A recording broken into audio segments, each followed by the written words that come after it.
तो दोस्तों RBSC board यानी माध्यमिक शिक्षा बोर्ड अजमेर के द्वारा महात्मा गांधी सर्वोदय विचार परीक्षा 2025 के लिए आवेदन प्रक्रिया शुरू हो चुकी है, यानी आवेदन फॉर्म भरना शुरू हो चुके हैं। इस स्कॉलरशिप के तहत स्टूडेंट को 21,000 रुपए तक की स्कॉलरशिप मिलती है। इस वीडियो में मैं आपको बताऊंगा कि स्टूडेंट के लिए इस स्कॉलरशिप के क्या नियम हैं, क्या शर्तें हैं, क्या पात्रताएं हैं। इसके लिए आपको आवेदन फॉर्म कहां से, कैसे, कब तक भरना है, आपको किन किन दस्तावेजों की आवश्यकता पड़ने वाली है, परीक्षा कैसे आने वाली है, परीक्षा का पैटर्न कैसे होगा, सिलेबस कैसे होने वाला है और आपको जो स्कॉलरशिप मिलती है वो कैसे मिलेगी और कितनी है वो मिलेगी, यानी ए से लेके जेड तक कंप्लीट जानकारी से आपको रूबरू करवाने वाला हूं। नमस्कार साथियों, मैं हूं आपका अपना साथी राजगुरु जी। तो दोस्तों आरबीएससी बोर्ड के द्वारा हर वर्ष की भांति महात्मा गांधी सर्वोदय विचार परीक्षा 2025 के लिए आवेदन फॉर्म भरवाना शुरू कर दिए। हालांकि देखिए बोर्ड लेट तो है, क्योंकि अभी यहाँ पे जो परीक्षाएं हैं वो वर्ष 2026 की चल रही हैं और बोर्ड अभी तक यहाँ पे ये जो परीक्षा है वो 25 की है वो कर रहा है। खैर कोई बात नहीं, ये बोर्ड की कुछ अपनी समस्याएं हो सकती हैं, उस पर अपन नहीं जाएंगे, लेकिन फिर भी आपको बताना चाहूंगा। कई स्टूडेंट का ये सवाल हो सकता है कि इस परीक्षा का मुख्य उद्देश्य क्या है। देखिएगा, इस परीक्षा का जो मुख्य उद्देश्य यही है, जो अपने महात्मा गांधी जी हैं उनके विचारों का प्रचार प्रसार करना है। चलिए दोस्तों, अब इसकी कुछ बेसिक जानकारी आपको बताता हूं और शर्तें नियम भी आपको बताता हूं। साथियों आपको मैं यहां पे देखिए बताना चाहूंगा, ये जो परीक्षा है वो 3 ग्रुप में होती है। पहला जो ग्रुप होगा उसके अंदर कक्षा 6 से लेके 8वीं तक के स्टूडेंट को शामिल किया गया। दूसरा जो ग्रुप होगा कक्षा 9 से लेके 12वीं तक इसमें शामिल किया गया है और तीसरा जो ग्रुप है वो कॉलेज वाले स्टूडेंट इसके अंदर वो शामिल किए गए। अगर अपने यहां पे पात्रता की बात करें तो यहां पे देखिए सभी जो स्टूडेंट हैं जो फिलहाल कक्षा 6 से लेके कॉलेज तक पढ़ाई कर रहे हैं, चाहे वो गवर्नमेंट स्कूल या कॉलेज हो या फिर प्राइवेट हो, तो वो इसके लिए पात्र हैं। इसकी कोई विशेष पात्रता नहीं है, फिलहाल वो अध्ययनरत होना चाहिए किसी न किसी स्कूल के अंदर, ठीक है। इसके अलावा यहां पे देखिए जो प्राइवेट स्टूडेंट है वो इसके लिए पात्र नहीं माने गए। चलिए आवेदन के बारे में बात करते हैं कि ये आवेदन फॉर्म कब से लेके कब तक भरे जाएंगे। तो आवेदन जो फॉर्म है वो 21 जनवरी से लेके 30 जनवरी 2026 तक है वो भरे जाएंगे और फॉर्म है निःशुल्क भरे जाएंगे और फॉर्म केवल और केवल ऑनलाइन भरे जाएंगे। ये जो फॉर्म है वो केवल और केवल स्कूल या कॉलेज के माध्यम से ही भरे जाएंगे। इसका मतलब ये है कि स्टूडेंट अपने स्तर पे डायरेक्ट ये फॉर्म नहीं भर सकता। अब जो स्टूडेंट जिस स्कूल या कॉलेज में पढ़ाई कर रहा है वो उस स्कूल से संपर्क कीजिएगा। जिस प्रकार से स्कूल के द्वारा कक्षा 10वीं और 12वीं के बोर्ड फॉर्म भरे जाते हैं उसी प्रकार से ये फॉर्म है वो भरे जाएंगे, ठीक है। तो ऐसे में यहां पे देखिएगा कई स्टूडेंट ये कहेंगे कि ये क्या कर दिया, क्या लफड़ा। देखिए बोर्ड का रूल है और हमेशा से होता रहा कि स्कूल या कॉलेज के माध्यम से ही भरवाना होगा, लेकिन इसमें शर्त यह भी है कि स्कूल है वो आरबीएससी बोर्ड के साथ रजिस्टर होना चाहिए। अब यहां पे देखिएगा कक्षा 10वीं और 12वीं तो पहले से ही रजिस्टर होती है, लेकिन कक्षा 6 से लेके 8 तक के जो स्कूल हैं वो रजिस्टर नहीं होती हैं और कॉलेज हैं वो भी रजिस्टर नहीं होती हैं कई बार, ठीक है ना, जो नई कॉलेज या फिर नई स्कूलें बनी हैं।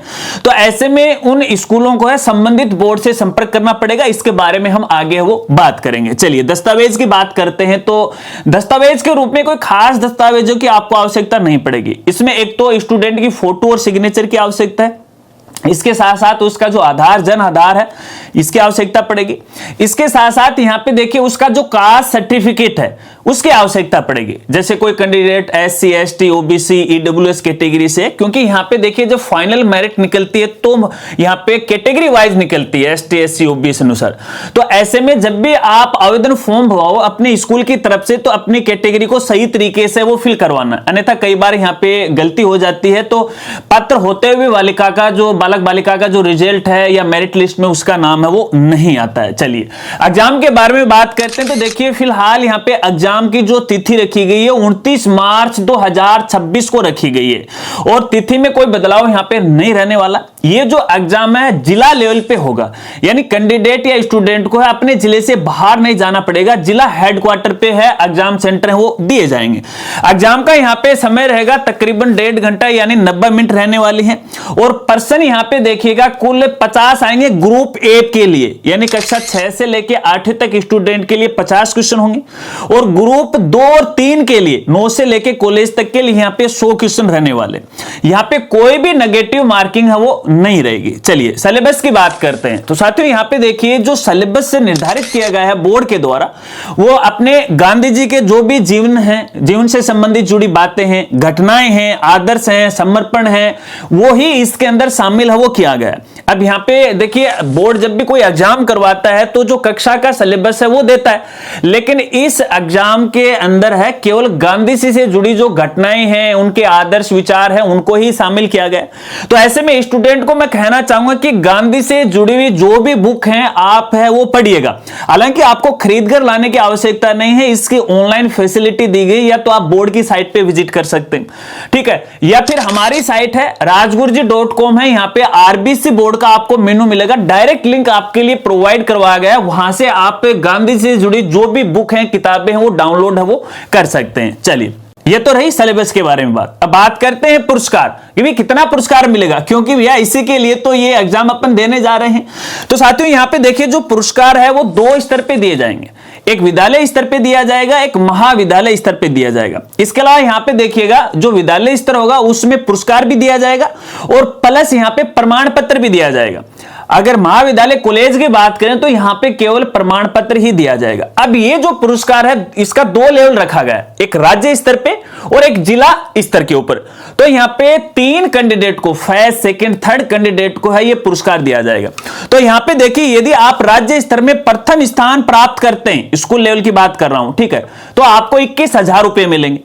अगर सेकंड स्थान पर करते हैं प्राप्त तो 11,000 रुपए और थर्ड को यहां पे 5,000 रुपए। अगर विद्यालय स्तर की बात करें तो फर्स्ट स्थान पर यहां पे ये 2100 रुपए, सेकंड पे 1100 और थर्ड के ऊपर 501 रुपए है वो दिए जाएंगे। तो ये यहां पे पुरस्कार रहने वाला। हालांकि देखिए पुरस्कार तो यहां पे राशि अच्छी रखी गई है, थर्ड लेवल की विद्यालय स्तर पे थोड़ी सी कम है वो रखी गई, थोड़ी क्या बहुत ही कम रखी गई है।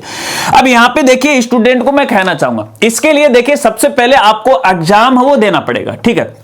एग्जाम में मेरिट निकाली जाएगी और जब आपका मेरिट में नंबर आ जाता है उसके बाद यहां पे बोर्ड के द्वारा खुद ब खुद है आपको सूचित कर दिया जाएगा। बोर्ड के द्वारा आपके घर तक है लेटर आने वाला है। तो ऐसे में जब भी आप अपना फॉर्म भरो ना, तो फॉर्म भरते समय अपना जो एड्रेस पता वो पूरा लिखवाना, अपना गांव, पंचायत है, तहसील है, डिस्ट्रिक्ट है, पिन कोड है, मोबाइल नंबर वगैरह वगैरह, मेल आईडी सब कुछ है वो लिखवाना है। जैसे आपके पास लेटर आ जाएगा तो उसके अंदर है आपको प्रमाण पत्र या फिर अपना जो पुरस्कार की राशि है वो भरने के लिए आपको एक फॉर्म भी दिया जाएगा, बोर्ड को आपको भेजना पड़ेगा, फिर आपको यहां पे है सम्मानित है वो किया जाएगा। तो ये पुरस्कार मिलने की प्रोसेस यहां पे रहने वाली है। चलिए अब यहां पे स्कूल से जुड़ी कुछ बातें बता देता हूं, कॉलेज से जुड़ी कि अपन को फॉर्म कैसे भरना। तो देखिए जो पुराने स्कूल हैं जो पहले से बोर्ड के साथ कनेक्ट हैं तो उनको तो अपने पुराने यूजर आईडी पासवर्ड से अपना फॉर्म भरना।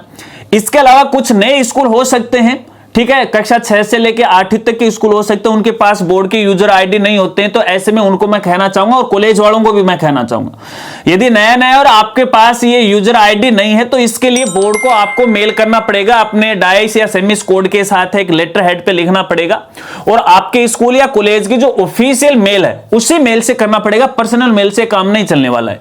तो आप ये जो लास्ट डेट है उससे पहले पहले आप जब मेल करेंगे तो बोर्ड के द्वारा आपको है यूजर आईडी और पासवर्ड प्रोवाइड करवा दिया जाएगा और उसके माध्यम से है फिर आप अपने स्टूडेंट के फॉर्म है वो भर सकते हो। सभी स्कूल साथियों और कॉलेज साथियों से मेरा निवेदन रहेगा कि ज्यादा से ज्यादा बालिकाओं के आवेदन फॉर्म आप भरवाए, क्योंकि जो भी प्रतिभावान छात्र हैं तो उनको ये स्कॉलरशिप है मिल जाए आपके प्रयास से। क्योंकि हर साल मुझे देखने में ये आता है कि हमारे जो स्कूल साथी हैं वो इसमें ज्यादा खास रुचि नहीं लेते हैं और कई बार हमारे प्राइवेट स्कूल साथी बोलते हैं कि गुरुजी हमें स्कॉलरशिप के बारे में बताएगा कि कौन कौन सी स्कॉलरशिप है अपन दे सकते हैं प्राइवेट स्कूल या गवर्नमेंट स्कूल के लिए। तो उन साथियों को मैं कहना चाहूंगा आपके लिए सुनहरा मौका, देखिए इसमें जो प्रतिभावान छात्र छात्रा हैं उनको उभरने का यहाँ पे मौका मिलता है।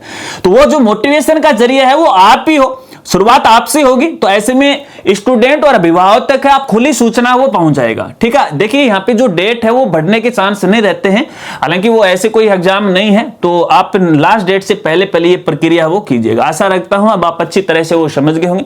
संबंधित आदेश दिशा निर्देश यदि आपको पढ़ना है या तो बोर्ड के साइट पे विजिट कर सकते हैं या फिर हमारी साइट पे विजिट कर सकते हैं। और वैसे भी हमारे जो सोशल मीडिया प्लेटफॉर्म है उन पर भी जल्द ही सभी ये जो नियम दिशा निर्देश है मैं पोस्ट है वो कर दूंगा, तो उनके साथ भी आप जुड़ सकते हैं। सकते हैं। अगर वीडियो जानकारी आपको अच्छी लगी हो तो लाइक कीजिएगा, अपने दोस्तों के साथ वो जरूर शेयर कीजिएगा। अगर आपको ऐसा लगता है कि राजगुरु जी ने सही समय पे हमें स्टिक जानकारी दी है और देते रहते हैं, हमारे लिए मेहनत करते हैं, तो हाइप है वो जरूर कीजिएगा। और हाइप करने के लिए वीडियो के डिस्क्रिप्शन में आपको ऑप्शन है वो मिल जाएगा, फिर नीचे ऑप्शन मिल जाएगा, क्लिक कीजिएगा। इससे हमें मोटिवेशन मिलता है, आपका कोई पैसा यहाँ पे नहीं लगने वाला है। तो मिलते हैं फ्रेंड्स अगली एक नई वीडियो के साथ, नए अपडेट के साथ। तब तक के लिए जय हिंद, जय भारत।